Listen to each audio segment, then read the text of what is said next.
Now on to the next topic.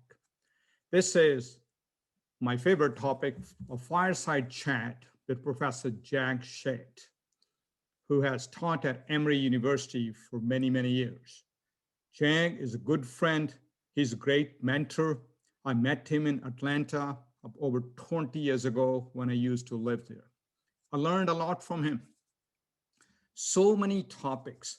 His contributions are in the area of consumer psychology, relationship marketing, competitive strategy, geopolitical analysis, it goes on and on.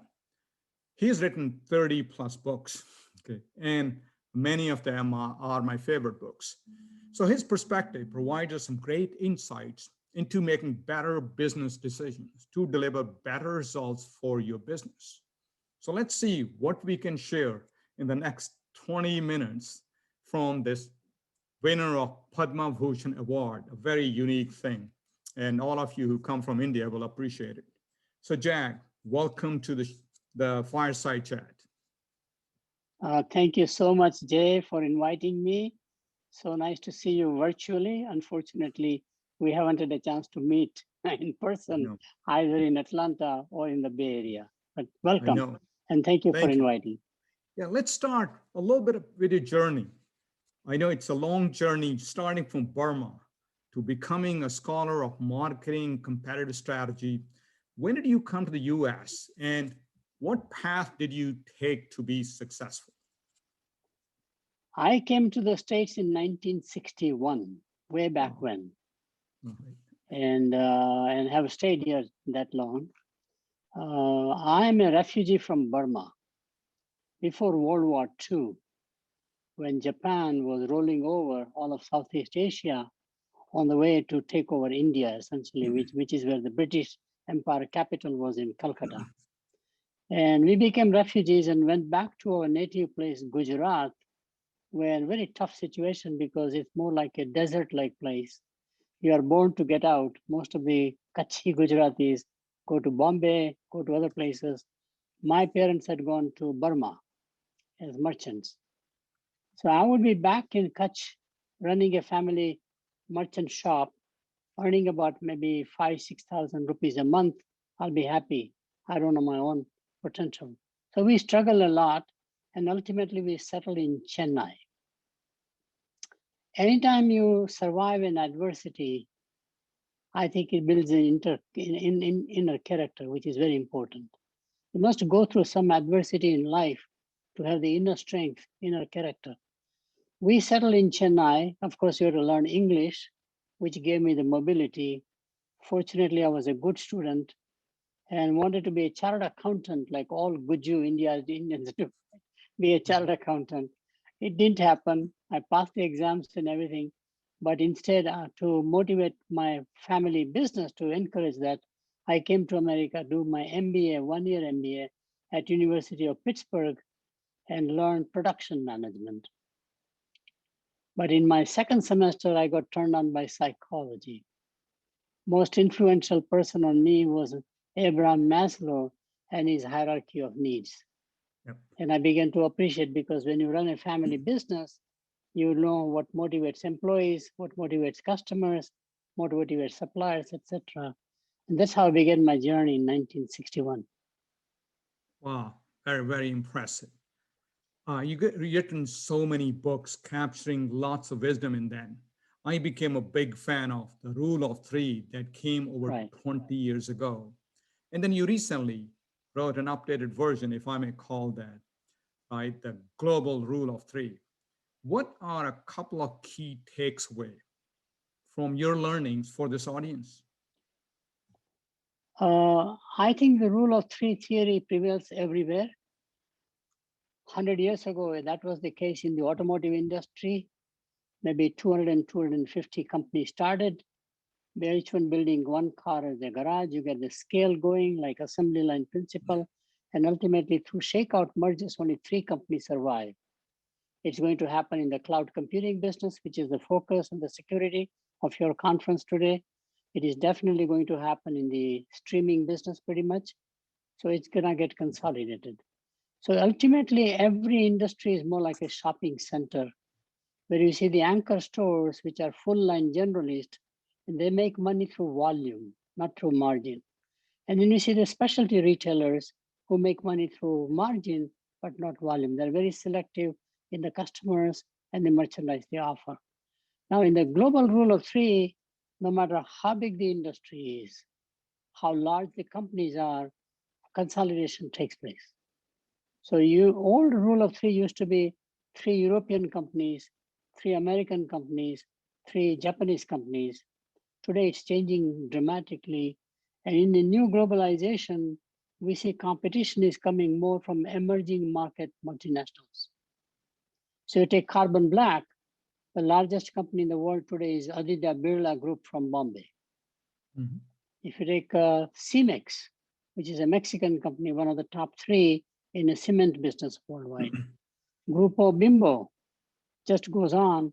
Brazil, InBev now owns beer, the largest beer company. South African Brewing Company bought out Miller, second largest company. They have merged today. They're the undisputed leader in the beer industry on a global basis. So you see emerging market multinationals becoming global with their strategy, either acquisition or however they do it. ArcelorMittal from India, which is basically an Indian company in steel, is number 1 in the world, almost becoming a dominant process. But the key aspect to understand is that in every industry we have analyzed, there is now one Chinese multinational. Lenovo in PC business, Haier in appliances business. So the competition has shifted significantly more toward Asia. What happened in the 80s with the Japanese corporations globally competitive, like a Toyota, it is happening with Chinese corporations. Right. So, Jag, what were the implications of this for these CXOs? The implication is, unfortunately, we remain very myopic in defining competition. Who will compete with us? We do not pay enough attention on non-traditional competitors. Right. More and more non-traditional competitors are going to come on the online platforms, digital first, physical second. Yep. Whereas most of the companies that are here today who have been successful in the past, their platform has been physical first. Now, how do you extend into a digital world? This is the reverse. So you have the Uber of the world, for example, Amazon of the world, for example. You can go on. Yes. Technological disruption is what you're talking about. That's the big theme that's going through everywhere. But let's talk about the leadership style changes. You often talk about, yes, technology is changing. The leadership style must change. IT leaders need to become more than technology leaders. Expand a little bit on that. Yeah, the main thing in leadership is that leadership is all about managing people. Manager is all about managing stuff. Yes. So how do you learn to go from managing stuff to managing people? And that brings about an enormous change. And I'll talk about a couple of things. Great leaders, when you write books on great leaders, whether those are political leaders, social activists, corporate CEOs, NGO leaders, government leaders, no matter who, 3 ingredients come out immediately to be a top leader. Competency is just a hygiene factor. You have to be competent in what you do. It is not enough anymore. Right. Second dimension that comes out very importantly is empathy. Yep. Empathy is basically listening skill as opposed to telling. And most leaders like to tell rather than to listen. And listening doesn't mean hearing. It's just observing everything out there in the ecosystem, the people you deal with. So empathy is a very key dimension. Can you put yourself in the shoes of the other person, as we try to do with the customer, but it is equally important with the employees, for example, and especially with suppliers. We do not treat suppliers very well. So I've strongly advocated that one has to have an empathy. And a third dimension is passion. Yeah. If you don't have passion, you will have a burnout. Yep. Clearly. It's not the compensation, it is not the rank, but unless you enjoy what you are doing, as we do in the academic world, we don't think about a boss, we don't think about what is deliverable, etc., which is fine, but what motivates us to our own journey. So ultimately, a good leadership, as one of the panelists talked about, is a lifelong learning. Yep. You have the obsession to learn. And there's a very interesting saying, if a student is ready, the teacher will show up. Yes. That's I love that. and then the teacher is not, surprisingly, teacher is not your guru, or teacher is not your boss. Teacher can be your peers. Teachers can be trees. Teachers can be mountains. Nature can teach you quite a lot. Having that knowledge base or having that obsession to learn and lifetime learning is important. Let me add one more thing, Jay. Half-life of knowledge is declining very rapidly. Yes. In software, it is down to 18 months. In management, it is down to 18 months also. I never heard of blockchain in my life, not only artificial intelligence. When you and I were working on cloud computing, when you started the business in Atlanta, I did not know what cloud computing is all about, even though in telecommunications, I have some knowledge because I was centered in the telephone industry. But half-life of knowledge is changing, which is there is no terminal degree. You'll have to constantly learn as you go forward. Excellent. Love it. Let's talk about a different topic, next topic. You had written so much with geopolitics. You talked about center of gravity is moving from west to east. What are its implications for India as a country and the IT leaders we're talking to here? Very interesting. There was an old triad power as of 1987.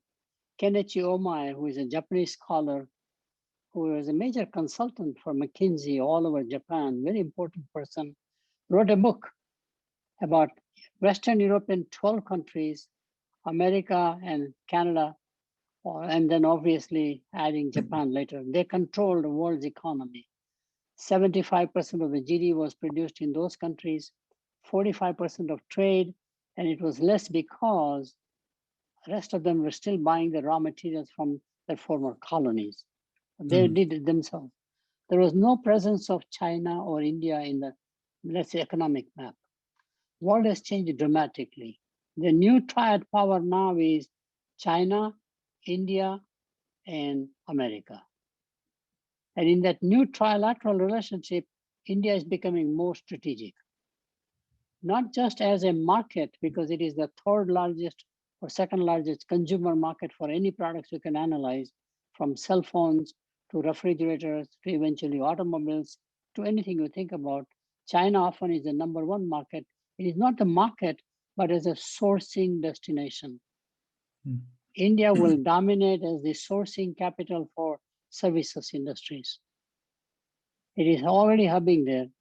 Make in India policy government announced was for manufacturing, but Make in India is becoming in services in many centers like Hyderabad, for example. All of the companies are going, and as several of the panel members mentioned, it is more insourcing rather than outsourcing. So the largest employment will be in India for multinationals from all over the world, whether you are in accounting services, IT services, or you are in law services, legal services, or multimedia, for example, entertainment. We see, for example, I've always said that if you're looking for gold, where do you go? You go where the gold mine is. Right. That's exactly what it is. India has the largest pool of talent. And given that the world is distancing from China, especially the US and maybe the European Union, it is giving a strategic advantage to India as a key partner to the Western allies. So it's becoming a very strategic nation. Excellent. We see so much work already being done in India by many of the IT leaders. In fact, it used to be India would be the call center, the back office. Now more and more things are being done there. In fact, I've seen leaders of the infrastructure, networking from big companies like Novartis, Unilever, they're actually based in India because that's where the operation is being run from. Exactly. And it turns out to be not only any service industry, and it is cell phone based architecture, which is the other key point. Enterprises grew up on the legacy systems, client server architecture. Now, if you think about from a cell phone based architecture, it's very different. That's where the scale and the volumes are. and scalability becomes very important. And in the process, reliability, assurance, et cetera, whether it is for security or for just network connection, if nothing else. Absolutely. Well, let's talk about another fascinating book you've written, Why Good Companies Fail. It's a Right. very good book. I enjoy reading it. And what are some of the key factors these leaders should keep in mind? Because they do two things. One, they're driving some strategic decisions in some of these largest companies. That's number one. And number two, they may be moving from company A to company B. And some of these factors may be important in their decision making Right. or even accepting a move. Share with us what should those factors be? After doing a lot of research, the most insightful question by any chairman of a large company has been why good companies fail. I never thought about it. And that was Dwayne Ackerman at Bell South here, where I was the advisor. Surprisingly, I found that all the research ultimately pointed very simple truth. If a company is either unable to change when the ecosystem, the external environment, what 5, 6 factors have changed, they are unable to change for whatever reason. We can say culture, processes, or unwilling to change. So I saw digital corporation unwilling to change. The founder himself did not believe that a PC can do the work of a mainframe computer, Right. interestingly. Yep. And on the other hand, IBM was unable to change. IBM was unable to change. I interviewed John Akers, the last of the internal CEOs. It required an outside person to come in from a consumer packaged goods industry to bring about the change which was obvious. So this unwillingness and inability is very key. One has to find out in the process. So, and there are 7 bad habits good companies have. The title of the book was supposed to be 7 Bad Habits of Good Companies, actually. And the most important bad habit is denial of new realities. I mean, Detroit denied. I was working for GM and Ford and all the Detroit companies. They were laughing at the Japanese car makers. Datsun 210 at one time, Honda Civic, for example, and Toyota Corolla, small size. They were saying these guys will never make it in America. Maybe niche players, they might be around here. Nice to coexist with them. We'll teach them a lesson today. Largest corporation in automobile industry is Volkswagen Group, followed by Toyota. GM is marginalized. Ford may be marginalized. More consolidation will take place in the auto industry based on the rule of 3 theory. So here is an industry that created a huge economic growth in America, which is the auto industry, as it does in Germany, for example, which is very fascinating. So denial of new realities. The new realities is emerging market competition, technology, for example, and the new reality also says that globalization is inevitable. And all that is happening at a faster and faster pace. Absolutely. Much faster than we thought. Yeah, exactly. And you're so right. So the one more bad habit, there are 7. I will not go in all of them. Complacency, success breeds failure, all that stuff. But one that's interesting is internal turf wars. All of us are more loyal to our disciplines. I'm an HR person. I can work in HR anywhere. I can work for my competitor. I can work for my customer. HR is HR. I'm a marketing person. I'm marketing. I'm an IT technology person. Our loyalty is toward our function and the discipline, not toward the corporation. Yep. So we have turf wars because Yes. ultimately you have to rise the pyramid. And that's the key point I found out. So denial of new realities and Yep. turf wars are the key reasons why companies usually do not continue succeeding in the future. Interesting, Jag. We got a couple of minutes left. Let me ask Sure. one last question. There's so much wisdom you can provide. If there's only one and only one message you could like these leaders to leave the session with, what is that message? I think the main lesson is that how can you become a deep generalist? We are all specialists. We are experts. We are experts for hire within the company, experts for hire as vendors and suppliers, for consultants, but we also need a T model where we have the breadth of knowledge, which means we appreciate the knowledge in other functional silos in a corporation, knowledge in the society in general, for example. There's a whole ecosystem. And one of the ways we recommend for typical IT professional at a more senior level is that if you have not done your MBA, get an MBA done, executive MBA as we call it, or do a leadership program where they'll give you the breadth of knowledge. I don't limit the knowledge only to business. I think knowledge can be learned from philosophy. Knowledge can be learned from nonfiction books, biographies. You have to have this obsession to learn outside what we do, which is where I find physicians of Indian origin really don't have that aptitude. Very few. Most boring parties I attend, social parties, are physicians of Indian origin. They only know about practice, rules, regulations, or hotel motels. That's all they know. They have no idea of anything else. So I think one recommendation would be, how do you become a deep generalist?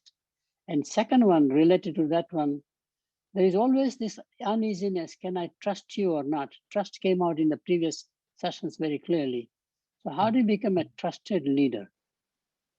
How do you become a trusted leader? Well, people begin to understand or believe what you say. It requires integrity. It requires transparency. It requires what you mean. I think that trait is very important, rather than saying, how do I protect my position or protect my silo, the function that I manage. So becoming a deep generalist, because you connect the dots in a way that you have never thought about before. And that's very energizing, because you can say, aha, I never thought about it, by learning from things other than your field of expertise. Wonderful. Jag, we could keep on listening to you forever, but we are out of time. I want to thank you for making time to share your wisdom. Sure. And we'll be connecting with you again soon. Thank you. Thank you, Jay. And thanks the team who really put together a great technical presentation. I see my name in the back with your logo and everything. I'm so digitally incompetent, illiterate almost. I was pleased myself getting it done without anybody's help. So this was great. Thank you so much. Thank you. Just being humble, Jag. Thank you. Let's move on to our next session.